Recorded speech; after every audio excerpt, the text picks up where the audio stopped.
Welcome to Watch of the Week here on Caseback. This is a series of brief reviews and previews of recently introduced timepieces. It's not a commercial, so you will hear my unfiltered reaction, my unfiltered opinion, and our guest in this week is John Robert, Archetype, the return of the linen dial, finally. We've seen these dials on vintage watches together with rust, lousy accuracy and all the other charming ingredients of old watches. But now in a renewed form. A linen dial is exactly that what the name suggests, a dial with the texture of linen cloth. Interesting to look at. You don't find it only on watches, but also on, for example, old cigarette lighters in gold, made by Dunhill and other companies. Retro charm at its best, and it's a great idea to found a watch brand around that dial. But it is a good idea to put megalomania on it. John Robert is a startup located in Melbourne, founded by John Barclay. And Barclay calls his first watch series Archetype. I've consulted my Merriam-Webster dictionary, a gift from a dear viewer, and found this. The original pattern or model of which all things of the same type are representations or copies. Or, definition 2, a perfect example. Okay, and now let's find out if this watch series, which is available in a couple of days, can be perfect. The basics. All steel watch available with quartz and automatic movement, and I'm referring here to the automatic version. 38mm case diameter, 12.4mm thickness, lug width is 20mm.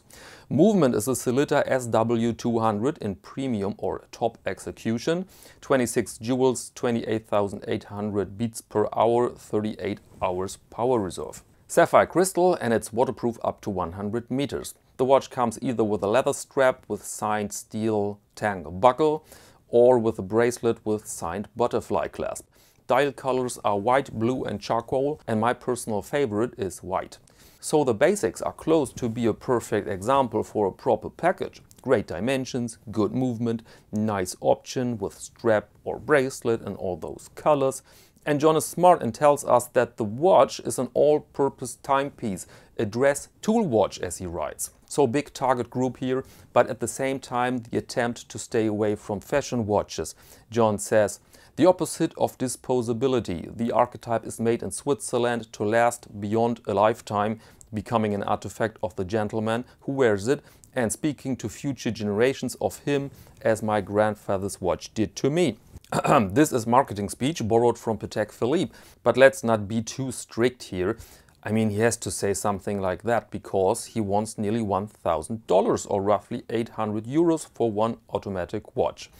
This price will raise some criticism. I personally see the ingredients and don't find the price completely insane, but around $1,000 the watch is in competition with pieces from established brands. That will be tough. Let's have a closer look now at the design. I really like the linen dial. It's of course not that glossy and you will not find that amazing sunburst effect, but it looks interesting, not disturbing, not cluttered, but with some life in it. And as mentioned, I prefer the white dial, but that's not more than personal taste. Hands and indices remind me of Seiko, and people might say he copied the Grand Seiko look, especially with those hands, but I don't see it that way. I mean, those are pleasant forms used by watchmakers all over the globe.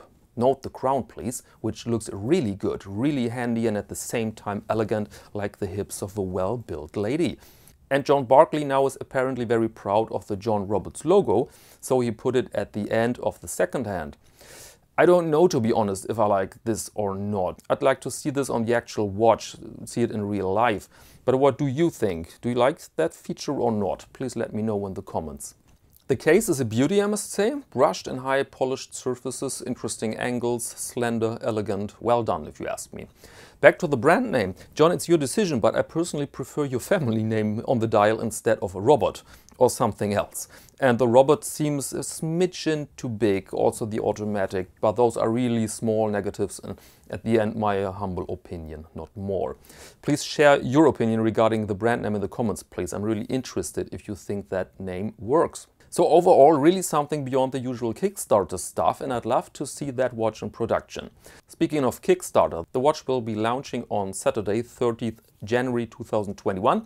The automatic collection starts at $979 US, and during the 30-day Kickstarter pre-order only, it will be available for $789 US. Okay, that's all for now. See you next Monday to Watch of the Week here on Caseback.